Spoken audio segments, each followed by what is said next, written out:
Good morning, afternoon. My name is Megan. I am a local content creator, renovation and DIY home interior niche. And today I'm going to talk to you guys a little bit about DIYing your dream home. I try to do everything as much as possible on budget. And I want to talk about attainable projects that you guys can hopefully implement in your own spaces if you're looking for some change without spending too much money.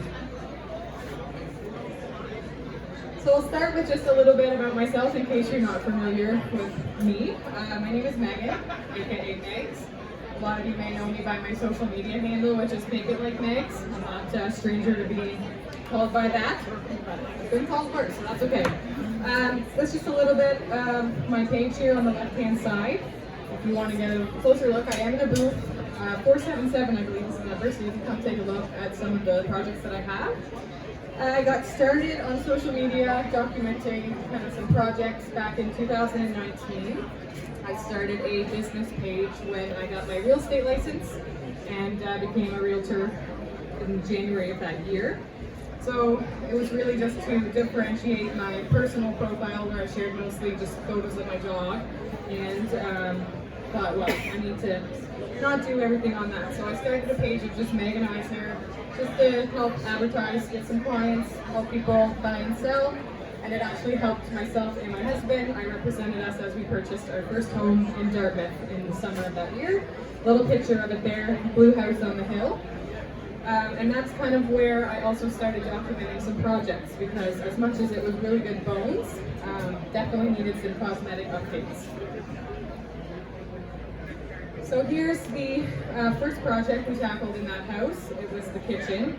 We were living elsewhere at the time, so I didn't even connect the power for a few days after closing, and I had gone into the house and I'd asked my dad on the inspection day, like, oh, is that wall load bearing? He's like, no, it's fine. So I went in with them all and started whacking it. I had no idea what I was doing, but luckily it turned out okay. So we did this really budget friendly. The only major expense in that kitchen renovation were the appliances, and at that time I think there were a few grand, so we got a pretty good deal on it. We were able to salvage all of the old cabinetry. I just refinished them, painted them, and added some Amazon hardware. You can find really affordable stuff on there. And then the island we built. I'm a big fan of East Coast kitchen parties being from here. So we wanted to have an entertaining space in our kitchen. We found some cabinetry at the Halifax store over in Dartmouth in the Burnside Park. If you're ever looking for some really affordable renovation supplies, always check it there. We smushed them together, added some wood paneling around them, and then topped it off with an IKEA butcher block, just a piece there, and it was really affordable, and it turned out really well for entertaining.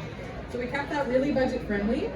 I'll show you guys another view of it. So that's looking into the dining room from the kitchen, and that's the wall in question that didn't quite look the same in the other picture. So we opened it up, and honestly, I am a big fan of paint. I am a huge advocate that you can transform pretty much everything with paint. It may be like lipstick on a pig, but you can pretty much transform everything. And I love neutrals. You'll learn about that, and I think that slapping some white paint on a wall can completely transform a space. So other than the wall coming down, we were able to add a lot of natural light into the space. It was really back in the time, 4 years ago, when the black and white kind of style was really popular. So I ended up painting the window and all the trim black, and it just kind of added a punch. That beam is actually not load bearing, it's just wrapping, and we actually have something very similar in our current home. So on top of the interior of that home, we did also tackle the exterior. So the blue was cute, just not the perfect blue for me. So we went again with the white exterior and the black windows, a little pop of color on the door.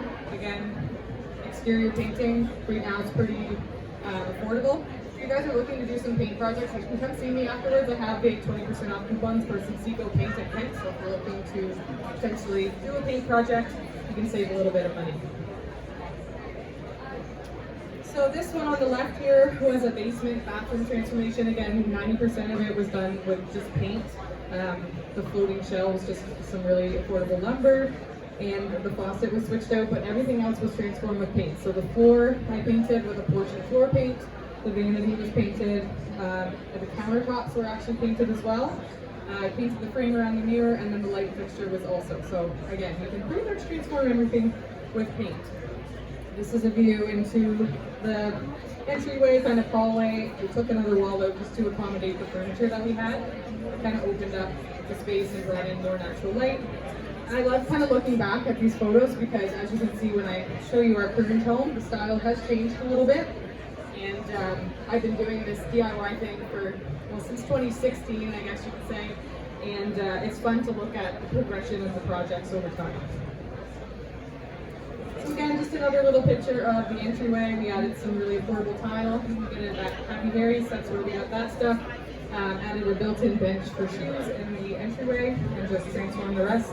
Again with paint. This was the Colgate room, I call it, just because of the mint paint on the wall. And other than the accent wall, which was also really affordable, just some like 1x4 MDF. You get it at pretty much any hardware store. Everything else was just painted, and even just painting the old wooden trim really made a huge difference. So we owned that house 2019. We were kind of expecting to keep it a little bit longer than we did. It was R2 zone, which was great. We kind of thought, oh, maybe down the road we could pop in a rental in the basement, make a little bit of money off that. And again, the location was really good, especially for a young couple. We were able to sit downtown whenever we wanted, but then as we know, 2020 was no friend of ours. The pandemic hit, and we ended up kind of being secluded, and we offloaded the house a bit faster than we wanted. We got a message from my aunt who lives in Ontario, and she had found this little cottage on Kijiji that was listed. The pictures were horrendous, and she's like, I'd love for you to maybe go take a look at it for us. They were toying with the idea of a summer home here. So being a realtor, I was able to get myself in there.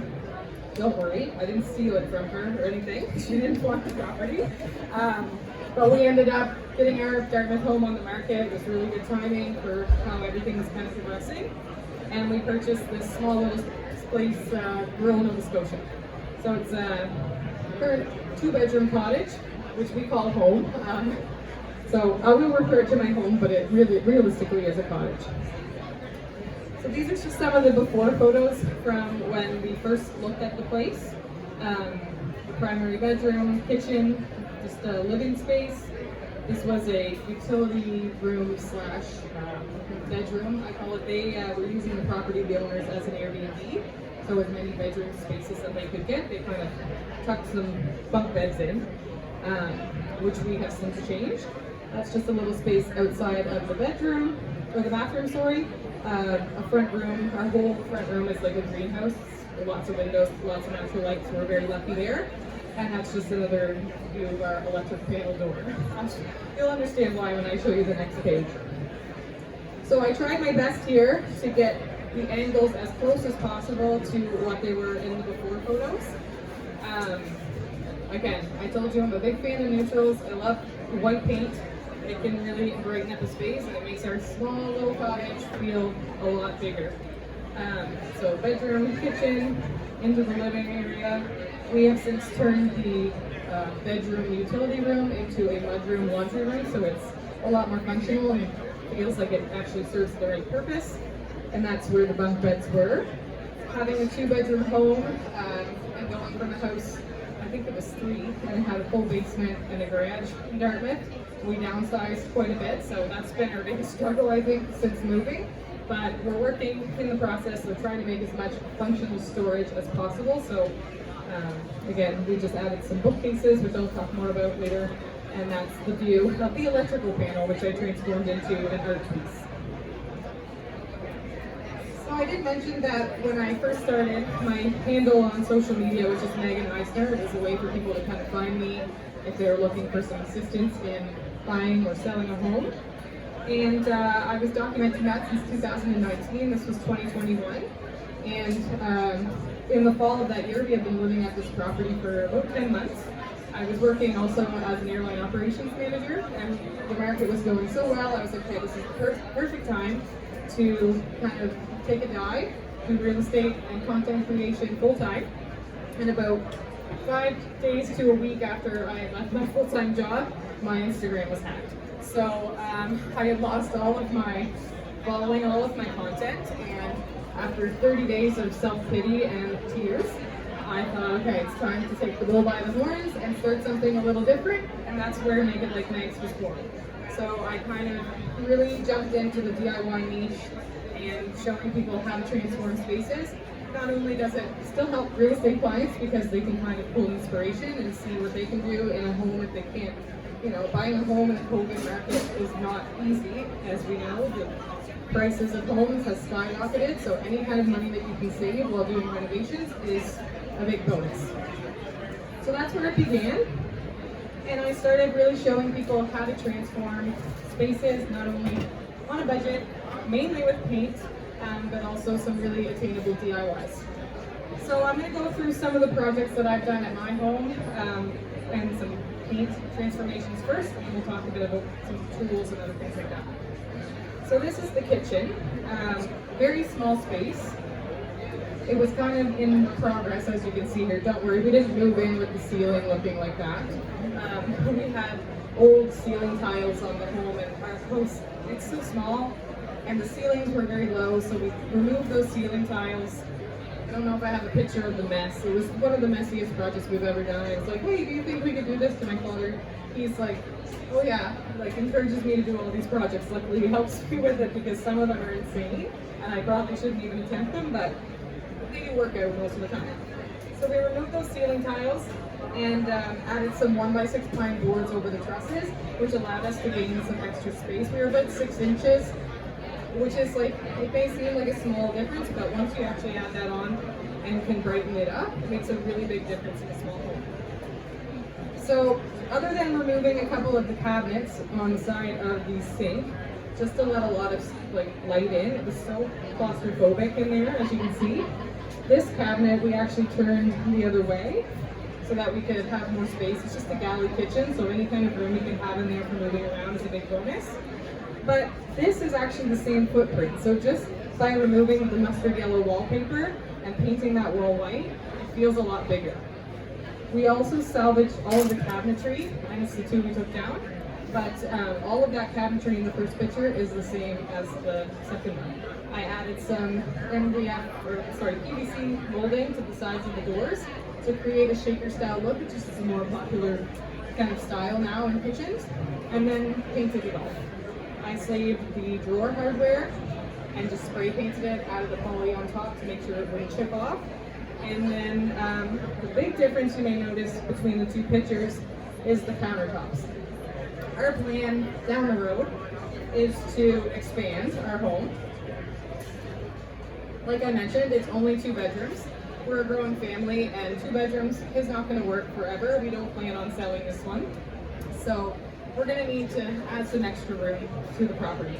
But for now, where we weren't looking at that right now, looking into a kitchen renovation where I was going to be investing in like a marble or a quartz countertop, a huge all new cabinetry, I wanted to keep this one on a budget until we were ready to take a dive into doing something more permanent.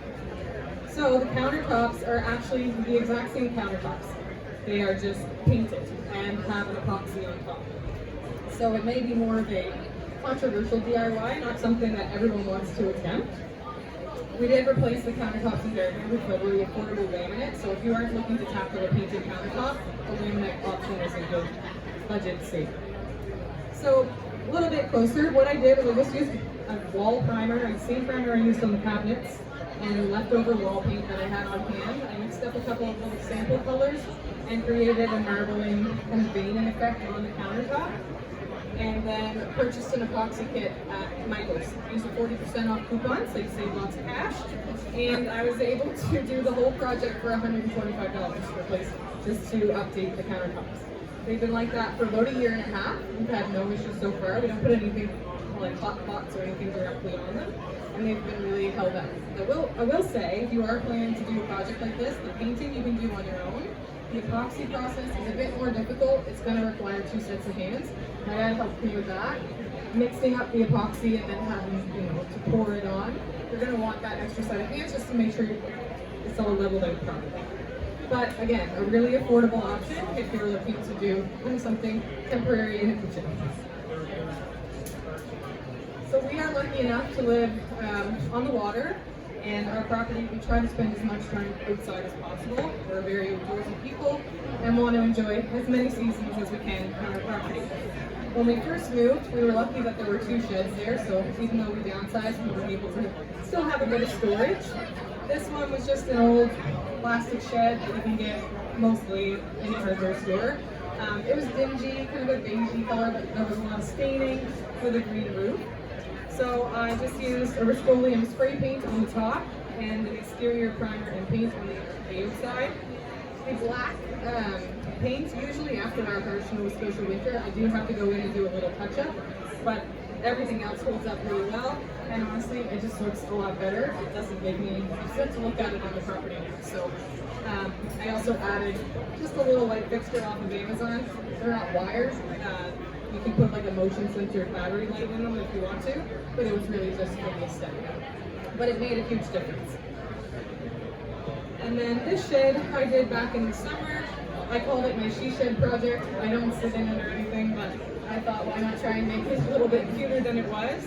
The vinyl siding had holes and was cracked and it just didn't look well.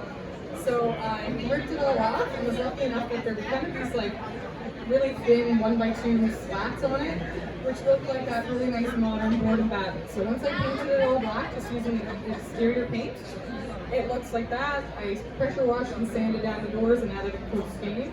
And honestly, it looks like a brand new shed. And the pack of 2 light fixtures, I added the other one there. And then this is the inside of that shed. 100%, I'll guarantee you right now, it doesn't look like that today. This is style for social media. If your sheds at home don't look like that, no pressure. Obviously, mine doesn't look like that either. But once I painted all the inside, and then I added a really fun little pattern to the floor with paint, it looks a lot better inside. And even though it's something that is not a necessity, it's good content for me. So I just want to talk a little bit about some painting tips and tricks if you are maybe looking to start making some changes around your home. Again, it's one of the easiest projects that you can do as a beginner, and honestly, if you mess up, if the paint is not the right color for you, it's like you can just erase it with a different color. So I always say, like, paint shouldn't be stressful, but if it's, you're thinking about it and it's a little bit overwhelming, here are a few things that you can do. The white paint that I use in my home, honestly, I don't spend a lot of time on Pinterest or Google or anything looking up paint colors. I kind of just go for it, and if I don't love it, I paint it over it. So far, I've been fairly lucky. I just use an untinted white paint on my walls, so nothing fancy, pretty affordable brand, and honestly, it's just a nice, crisp white paint. If you are looking to pick up a paint at the store, and maybe you are hoping for something with a little more gray, cooler undertones, or maybe something a little warmer, I always recommend to take a piece of white computer paper, because when you're looking at paints under lights where the sample little cards are, it's so hard. No one's lighting in their home actually looks like that, so you're not going to get an accurate reading on the paint colors you're looking at. But this is almost like a palette cleanser when you're looking at white paint. So you can kind of just put it on the counter, put it on the floor, and then lay those white paint samples on it, and you're going to be able to tell. I mean, no white paint's ever going to be this stark, but this is like a nice crisp that you can compare all of those white paint samples to. I always recommend to take a few of the samples home of each color. Like if you're looking at 3 different types of white, take 3 of them home. Maybe the paint stores don't like me telling people that, but it's always good to be able to put them on different walls so that when you're looking at your home, if your lighting is coming a certain way, you can see them on the different walls in the different spaces. And again, if that's still maybe not just quite enough for you, you want a little more guarantee. In this picture, it's a little hard to see, but a lot of those big box stores now sell sample cans. They usually run between $5 and $10, depending on the size. Some of them are a bit bigger than the others, but they run between $5 and $10, and you can get them tinted to what you want. They're also great for small projects. So, like I was painting a door behind me in that picture, and I just bought one of those $5 cans of paint, got it tinted to the color I wanted, and saved a bunch of money because I didn't need any more than that for the project. So sample cans are a great way to go. I also recommend when you're doing a sample can, instead of painting them directly on your wall, again, you can just use white paper, cardboard from your recycling, maybe you have some foam board on hand, and put the samples on that. Again, then you can move them from wall to wall, you can move them and see them in different lighting, different times of day, and get a better idea of what they're going to be. So if you are maybe looking, maybe you're a Pinterest person, seeing all of the designer colors that are on Pinterest. Some of them I find like a template where they recommend the top 5 neutrals or top 5 whites are done by interior designers, and they will use brands like Benjamin Moore, Sherwin-Williams, Farrow & Ball, kind of those higher end paints. They're not always accessible depending on where you live. Where I live, we don't have a lot of those like smaller brand stores. A lot of them are just big box stores. I get throughout all of my paint at Kent Building Supplies. It's the most accessible to me. This project up here was a nursery that I helped my really good friend with, and she was a good fan of Benjamin Moore Chantilly lace. She had seen it online, she'd used it before, but again, there was no Benjamin Moore really handy, and I was working with Kent on this project. So I went in and said, listen, are you able to color match for me? No problem.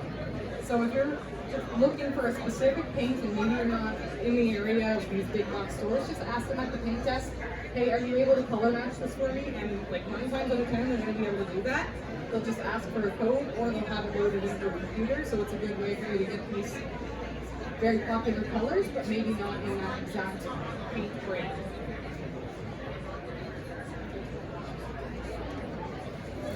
So this picture here of the built-ins is in the utility room bedroom that's now laundry room mudroom. And as you can see, that dark paint goes up against a really light wall. So I wanted to give a couple of painting tips for when you're doing an accent wall, so you can make sure that you have a really nice crisp line. So the first one I do, this is the one I do most of the time, just because it's the easiest, and I usually have the paint on hand because my whole house has been painted. It's just when you're taping off the wall, so I'm going to tape there. Say your accent wall's on this side and your white is underneath the tape. I always recommend to take that white paint and run it all up the tape so that you can seal that tape into the wall. And then any paint, if you do, I use frog tape if you're looking for painter's tape. It's the best brand. You're not going to get a lot of bleeding. But if you did, the first paint color that's going to bleed through that tape is the one adjacent to your accent wall. So you're not going to get those little blotches going through your tape line. If you don't have that color, say you moved into a home and everything's painted in a pretty good color anyway, you still want to add an accent wall, you can get the same result just by using a bit of clear copy, and then just run a bead of that along the tape. It will seal it to the wall, and then now that paint is going to bleed underneath the tape. And the final tip, I know this isn't for painting specifically. As you can see, I've used it for painting. I don't like prep work. I'd rather be doing 10 projects than wasting half my time on doing prep work. Taping off, putting down drop cloths. I only put down drop cloths for my husband because he's not a painter. But if you're looking, maybe you're painting some baseboards, this is what I use. I don't want to take time to tape off my floor. I just stick this down at an angle, and then I can paint all along it. Sorry, pretend this is a paintbrush. And you move it along your baseboard just at an angle, and the paint doesn't get on the floor. So it's going to save you some time, and also you don't have the headache of wasting painter's tape. So if you have any questions about paint tips, or maybe something you want to know, maybe some colors you're having trouble with, feel free to come see me after.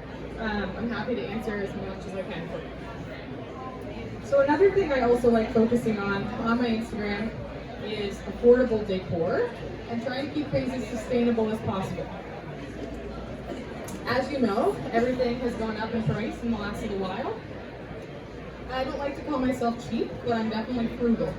So I like to save money, and I also don't feel as guilty when I'm shopping if I'm saving a bunch of money, and you can get more things, you spend less money on it. So I spend a lot of time thrifting. So I wanted to share some of the things that I look for when I'm at the thrift store, and then show you how I've used them in my home, so that if you're at the thrift store, maybe there's some certain categories you're like not sure where to start. I always look at the lamp section. Lamps are really expensive. And people always donate really cool looking lamp bases. And you can sometimes buy lamp shades just really affordably at Walmart or on Amazon, but the bases are really where the costs start running high. So this is what I have in my home. I got it at the Salvation Army thrift store, and I actually painted the base. So it was a really glossy black, but I've also painted some pink ones, gold ones that just weren't the right kind of style. This one I just painted. I added some baking soda into my paint, and it adds a really nice texture. And I do that on quite a few different thrift lists that I do. And then I also rub some dirt. And I know pretty much anyone can go outside and find some dirt and use it in your projects. A little unconventional, but it actually looks really well. I found a comparable dupe online to a lamp very similar that was well over $300 American. And I got this one for under $15, including all of the materials I used. So I also look at just like generic home decor section. You can see maybe some really nice little glass trays that you can use in a bathroom. I have one in my bathroom that I put our soap dispenser on, so that you're not getting soap directly on your counters or vanity. This is a serving tray. It was $3.99, and it was like a sky blue color. It had a hand-drawn painting on it. It wasn't really my style, but I thought, okay, I can repurpose this. And I had some leftover backsplash from the project behind it. I just added, it's called muscle bound. It's like a piece of mat that you could use instead of a mortar for tiling. And I put it on the tray, stuck those down, routed them, and just painted the exterior of the tray. And it looks great on the coffee table, serving hot drinks, cold drinks. And I actually have a couple of these. I've done a few. They're great in the kitchen for putting stuff on. Always a good thing. And people donate them all the time, so they're definitely there if you look for them. Furniture section. I usually check there. I don't have as much luck at thrift stores with furniture as I do with Facebook Marketplace or Kijiji, but again, always a great place to start. And as a beginner DIYer, a furniture flip is the best place to start because you can kind of start small, learn how to pick the right paints and all that kind of good stuff. This one was a Value Village cabinet, and just with a little paint and some beadboard wallpaper on the inside to add a bit of texture. You've got a nice flip, and it's used in our kitchen for storing dishes, pots, and pans. I went through a vase phase, probably a little bit unhealthy vase phase. I had so many in my house that I had to start donating them back, but I love flipping vases. They're very affordable. They make great styling pieces on like shelves, countertops, whatever may need. This one, I got a feeling it was actually a fish bowl. That's what it looked like anyway. It was clear. I got it for $1, and I went at it with some drywall compound. Just like ran my fingers around to create that texture. Also painted it and added some dirt from the garden. And it looks really good. It kind of aged. It's in the booth if you wanted to take a closer look at it. But again, it was flipped for a really affordable price. And then I always check out the artwork section. Because whether or not you're looking to hang art on your wall, or maybe you're just looking for some frames for some photographs that you have, frames can be very expensive these days at home stores. But you can really find some nice pieces in the thrift store if they need to be painted or even sanded down with some wood. They're usually pretty affordable. The one in the picture over the piano is an actual cork board, so I got that for $1 too. And I wasn't going to use it for its actual purpose, but again, I found a comparable dupe online for over $600 for this piece of textured art. I was able to create the same look with a bucket of drywall compound, which you can buy at the store for under $20. So here's a couple more secondhand spaces, as I like to call them, in my home. The ways that I've brought in some secondhand pieces. The first one, that's our latest project, so if you check me out on social media, that's probably the most recent project you'll see. These bookcases were $20 a pop on Facebook Marketplace. They were so janky, like, they looked like one of those tube men from a car dealership. Like, they were so wobbly. I sent my husband off in his truck and said, hey, I found something on Marketplace. Of course he did. And he brought them home, and I was like, oh no, because I didn't see them first. But they were very wobbly. We added some 2x4 framing, MDF wrapped them, created some arches, and then built some custom cabinet doors. And those are the same bookcases. So I don't think I put a before picture in there, but again, if you check it out online, you'll see how weebly wobbly they were. And then on that shelf, because I kind of underestimated how much space now I have to style. Luckily, I have stuff all through my house from the thrift store. The art, the books, the vases, candlesticks, This little swan thing, that's all from thrift stores, and most of them didn't look like that prior. They were painted or upcycled. Actually, I will mention, books are another good thing to look for at the thrift store. Because a lot of those, as you can see, they're either flipped pages to you or have really neutral covers. When you see a book in a thrift store, it's probably going to have that plastic sleeve on it. Once you take that off, you can uncover some really nice book covers that are, doesn't have someone's face on it or a picture. And all you gotta do is take them off. So I always look for the neutral ones, but even if you're into colors, looking to style some shelves with some colorful books, you can get books for really good prices at thrift stores and just remove those sleeves. So this second one here, this table I refinished. It was a Facebook Marketplace find. And the chairs were, two of them were from Value Village, the ones on this side. The vase again was secondhand. And then these chairs I actually found on the side of the road. I was showing clients a house down in Mahone Bay and drove by them.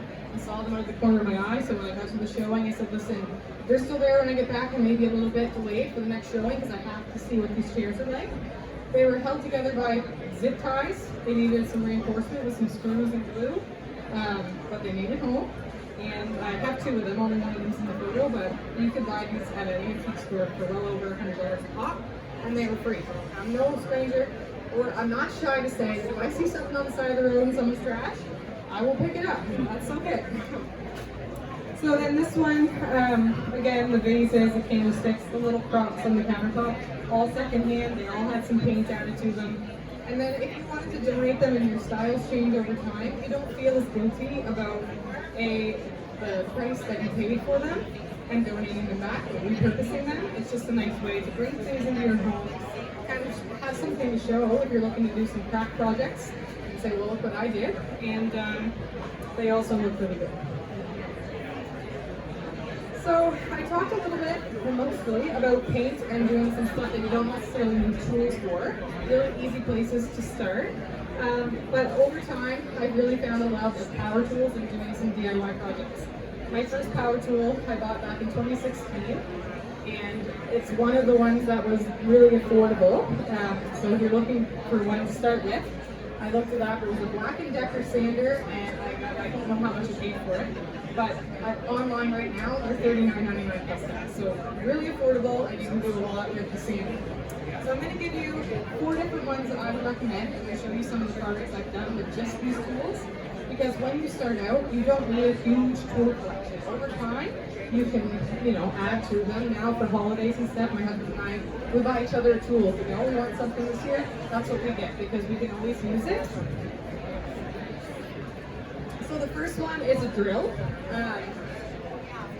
Very basic tool, something you're going to use, and once you have it on hand, you're going to be pulling it out for everything. Great for a beginner collection. A lot of times you can get this as a set with like an impact driver, which has a bit more power, but not necessary. Like I would start with a drill if you were going to start with one, not the impact driver. But you can use it for drilling holes, fastening, connecting screws, all that good stuff. If you're looking to maybe just hang some artwork in your wall or change out your kitchen hardware on the cabinets, this is going to be really easy. You just don't have to be wasting so much time with a screwdriver. And again, you can build stuff with it. That table was built with and fastened together with a drill. So next one is an orbital sander. This is, by the way, the ones that I have in the photos are the ones that I actually have in my collection, like the brands. But if you're just starting out, don't feel the need to go and spend the most money on the most expensive tool list. You just want to give it a try. I have a DeWalt sander, but again, a Black & Decker is going to serve you well for repurposing things. You don't need to go buy the top of the line if you're just trying to figure it out. And if you're buying stuff to try out and you're maybe not sure if you're even going to use it, a lot of places actually have tool rentals available, so you can pop in, take a look at the list that they offer, and use it for a day. And if maybe you go, okay, I don't want to do this anymore, then you're not out of any money. Just try it for the day. And it's great if, even for basic tools, if you didn't have a tile saw but you wanted to try a project tiling, just pop down to the store, rent it, and then you can take it right back, and it's not hoarding up space in your home. So I use an orbital sander. This is a variable speed. It has 5 different speed options, so we can adjust the power on it. I personally prefer a corded sander. I also have a battery powered one. They're both great options. I prefer the corded because if I'm doing a project, I don't want to be running back and forth to a battery charger if my battery dies. So this one, I can just keep on going. But it really will make quick work of your projects and you won't have to hand sand anything, which is great. So the third one is a brad nailer, also known as a nail gun. This tool I've had for probably 4 or 5 years now, same one. It's a Ryobi 18 gauge, that refers to the size of your nails, and mine is battery powered. So if you're a beginner looking to try out a nail gun, highly recommend you go with a battery powered one versus one that requires an air compressor, because that just takes up too much room. This has been really great. We use it in a lot of projects. If you're looking to try maybe an accent wall, install some new baseboards, shiplap, board and batten, crown molding, really versatile, good to use, and not too daunting. So the one I saved for last is probably the one that would be the most intimidating for people as a beginner to try. I bought my miter saw on Kijiji back in 2016 as well. I had a puppy at the time, she chewed through the cord, but I had to fix that, and it's still working. I use it in pretty much every project that I DIY. So again, you don't have to spend a ton of money on tools, or you don't have to buy them brand new. You can look on Kijiji. Some people may purchase a tool and go, I don't want to use it anymore, it's just not for me, and sell it at a really affordable price. So a miter saw, I have a compound miter saw, which means that I can cut angled cuts and bevel cuts, which is great for installing baseboards or like trim pieces. Really versatile. Again, I use it for so many DIY builds. The only thing I'll say, it may be intimidating if you haven't used power tools before, but it's like driving. You just want to be complacent. Don't be complacent, sorry. Like, don't think that you know everything. Don't get distracted. And your tools, treat them with respect, and they won't hurt you. So I always tie my hair up, I wear safety glasses, I don't wear long sleeves and things that can get in the way of the blade. And if you do that, once you make that first cut with it, I promise you're going to be like, I can do this, and it's going to feel really empowering. So those are a couple more things that we've used the miter saw on. And then the next slide, these power tool projects are ones that I have not used tools above and beyond the 4 I just showed you. So you don't need huge ones. This coffee table, I built it with miter saw, a drill to fasten it, and then used an orbital sander to sand it, and then added some stains. So 3 tools for that project. This island, I just built back in the fall. I kind of sketched out the design and then figured out the measurements based on my space. But again, a miter saw, a drill, a sander, and then I used the brad nailer to attach slats on the bottom, so the 4 tools. This plant stand, a really fun little afternoon build, really versatile to make great gifts, or just if you want to build one for your own home. I have all these videos like in my Instagram, so if you're looking for the how-to videos, you can scroll back and see them. But again, it was a miter saw, sander, and a drill to attach your boards together. This outdoor sectional, as we know, outdoor furniture can be really expensive. So I built that probably 3 years ago. It's one of the first projects we built when we moved to our current home. We really wanted to have somewhere for outdoor entertaining. I do have plans for it, so if you are looking to maybe try building something, I can email those to you. Just have to give me your email address. But it was miter saw, a drill, and a sander to put everything together.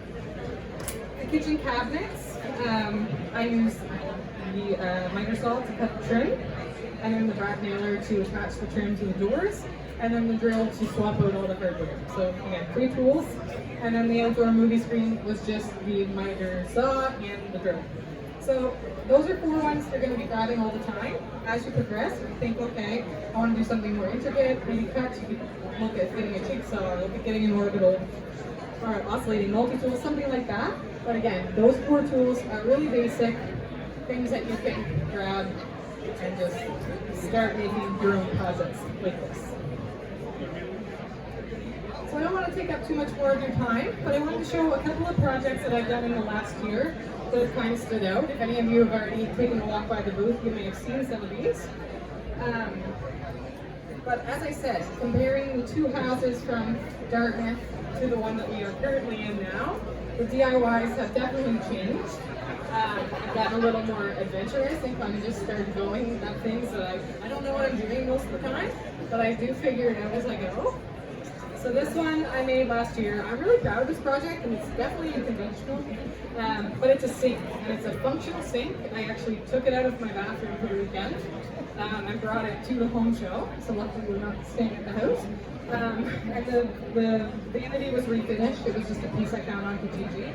The sink is made out of a concrete, just a bag of concrete. I put it in a plastic tote with a bowl, chiseled it down, lots of bruises on the hands doing that part, but fully functional. Something I was like, oh, that might be cool, and I went for it. The ceiling, as I mentioned a little bit before, definitely very messy, but a project that was well worth it in the long run. Another project I did last year, I call it my year of concrete and cement. At least the house will be durable. We don't have tornadoes around here, but the sink's not blowing away if we did. I made probably close to 500 now. Originally I made 448, but those are all DIY cement tiles that are also on my bathroom floor. So people say, was it worth it? Time-wise, probably not, if you're just trying to do it for yourself. I got halfway through the project and said, oh gosh, what have I done? But again, it was something that I had to learn as I went. I just started it not knowing if it was going to work out. I ended up creating my own molds out of silicone and pouring each tile by hand to get almost 500 tiles. So I just wanted to say and encourage you. I know that the word some people call social media content creators is influencers, and I don't always love that word. But if I can stand up here today and talk to you guys, I would just say, and hopefully that I can influence you to try a DIY. If you're maybe looking for change, you want to try something in your home, it's not as crazy as you might think, it's not as hard as you may think. The D stands for do, so why don't you just do it, and you're going to feel really good about it, and you can learn as you go. There's so many resources, not only online, YouTube videos. I learned how to plumb my own toilet this year just by watching a YouTube video. Like, you can usually find stuff online, and if there's any projects you've seen today, I'm an open book. You can feel free to message me.